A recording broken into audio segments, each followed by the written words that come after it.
नाज़रीन, army chief ने statement दिया है, वो मैं आपके सामने रखता हूं गवर्नेंस के गैप के हवाले से। ये बहुत इंपॉर्टेंट है।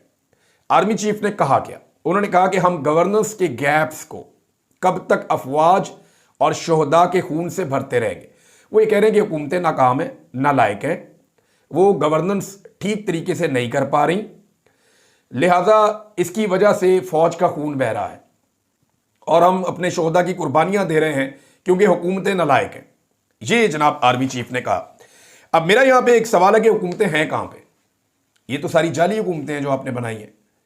देखिए, हम गवर्नेंस के गैप को कब तक अफवाज और शोहदा के खून से भरते रहेंगे? तब तक भरते रहेंगे जब तक कि अवामी मुंतखब नुमाइंदे गवर्नेंस का इख्तियार नहीं पा लेते। यानी गवर्नेंस का हक होना चाहिए ना उन्हें। क्या अली अमीन गंडापुर एक आरपीओ या डीपीओ की ट्रांसफर पोस्टिंग कर सकता है?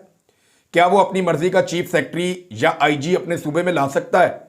क्या वो डीसी को, कमिश्नर को उठा के इधर से उधर कर सकता है? क्या वो अपने सूबे के बड़े अहम फैसले कर सकता है? क्या उसके पास वो इख्तियारात हैं? वो बेचारा तो ये कहेगा जी मेरे पास इख्तियारात हैं। वो अपनी भी इज्जत बचाता है, वो आपकी भी इज्जत बचाता है। लेकिन हकीकत यह है कि गवर्नेंस के ऊपर सियासतदानों का कोई कंट्रोल नहीं है। बाकी 3 सूबों के अंदर आपने ये किया कि जो लोग इलेक्शन जीते हैं, जो अवामी मुंतखब नुमाइंदे थे, जिनके पास गवर्नेंस का इख्तियार होना चाहिए था, उनकी जगह पे लाके कठपुतलियां बिठा दी हैं। और वो कठपुतलियां बिल्कुल उनके पास इख्तियार ही नहीं है। वो तो एक एसपी को भी ट्रांसफर पोस्टिंग नहीं कर सकते, एक एसएचओ को भी इधर से उधर हिला नहीं सकते। तो इतनी कमजोर हुकूमतें और ऐसी कंप्रोमाइज हुकूमतें जो गवर्नेंस करने के लिए बेचारे बूटों की तरफ और तस्मों की तरफ देख रहे होते हैं, सारा दिन वो बेचारे जूते पॉलिश करते हैं, वो कैसे अच्छी गवर्नेंस कर सकते हैं? तो मेरा इसमें सवाल ये पैदा होता है कि जब तक अवामी मुंतखब हुकूमत नहीं आएगी तब तक गवर्नेंस बेहतर नहीं होगी। क्योंकि जो लोग आते हैं जूतों के तस्मों के साथ लटक के, वो फिर जूतों की पॉलिश में ही अपना टाइम गुजारते हैं, क्योंकि उनको पता होता है कि आइंदा भी हमने इसी रास्ते से आना है। जो अवाम के मुंतखब नुमाइंदे होते हैं ना, वो गवर्नेंस के ऊपर तवज्जो देते हैं और वो ये चाहते हैं कि वो अवाम को इतना खुश करें कि दोबारा भी अवाम उन्हीं को वोट डाल दे। आर्मी चीफ ने एक और स्टेटमेंट दिया कि पाकिस्तान के तहफ़्फ़ुज़ के लिए यक जुबान होकर, अपने सियासी और ज़ाती मफाद से बालातर होकर एक बयानिया अपनाना होगा। देखें, बात ठीक है, एक बयानिया होना चाहिए पूरे पाकिस्तान का।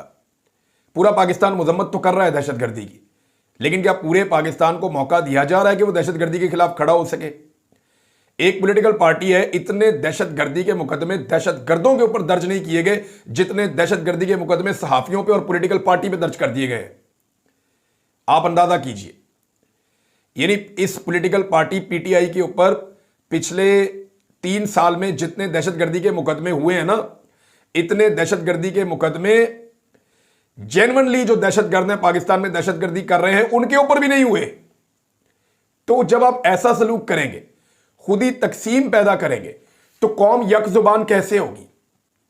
कैसे इकट्ठे हो जाएंगे? यानी इमरान खान नाम का एक दहशतगर्द है, आपने पकड़ के उसको जेल में बंद किया हुआ है। अब आप उससे कहते हैं जनाब दहशतगर्दी की मजम्मत करो। भाई वो तो खुद दहशतगर्द है आपके कागजों में, वो कैसे दहशतगर्दी की मजम्मत करे? लेकिन फिर भी उसने दहशतगर्दी की मजम्मत की है। यहां मेरे पास इमरान खान का स्टेटमेंट मौजूद है। मैं पहले वो जो स्टेटमेंट है उसके ऊपर आपको लेकर आता हूं, आपको स्टेटमेंट पढ़ के सुनाता हूं इमरान खान साहब का। पाकिस्तान तहरीक इंसाफ के बानी और साबिक वज़ीर आज़म इमरान खान ने जाफर एक्सप्रेस पर हमले की मजम्मत कर दी और बैरिस्टर गौर ने बताया कि इमरान खान ने वकला से मुलाकात की और ये जाफर एक्सप्रेस पर हमले के बाद पहली मुलाकात थी। इमरान खान ने इस साने पर अफसोस का इजहार और मजम्मत की है। दहशतगर्दी की नई लहर पर तहफ़्फ़ुज़ात का इजहार किया है। इमरान खान ने कहा कि दहशतगर्दी को एक आवाज़ से दबाने की ज़रूरत है। देखें, वो जेल में बैठा हुआ आदमी भी कह रहा है कि इकट्ठे हो जाओ, यक जुबान हो जाओ, जो आर्मी चीफ ने कहा। लेकिन क्या इकट्ठे होने दिया जा रहा है? उसके ऊपर दहशतगर्दी के मुकदमे और दहशतगर्दी के खिलाफ सबने इकट्ठे होना है। तो दहशतगर्दी के मुकदमों का आपने मजाक बना दिया पाकिस्तान में। हर आम आदमी के ऊपर, वो खवातीन के ऊपर दहशतगर्दी के मुकदमे दे दिए। आलिया हमजा भी दहशतगर्द, यास्मीन राशिद भी दहशतगर्द, इमरान खान की बहनें भी दहशतगर्द, इमरान खान की बीवी भी दहशतगर्द, इमरान खान का भांजा भी दहशतगर्द, इमरान खान खुद भी दहशतगर्द, इमरान खान साहब की पार्टी के सारे लीडर दहशतगर्द। इसके अलावा वो खवातीन जो है वो तैयबा राजा, सनम जावेद, खदीजा शाह, सारे ही दहशतगर्द। यानी इतनी औरतों के ऊपर दहशतगर्दी के इन्होंने मुकदमे दर्ज किए कि दहशतगर्दी का मुकदमा ही मजाक बनाकर रख दिया।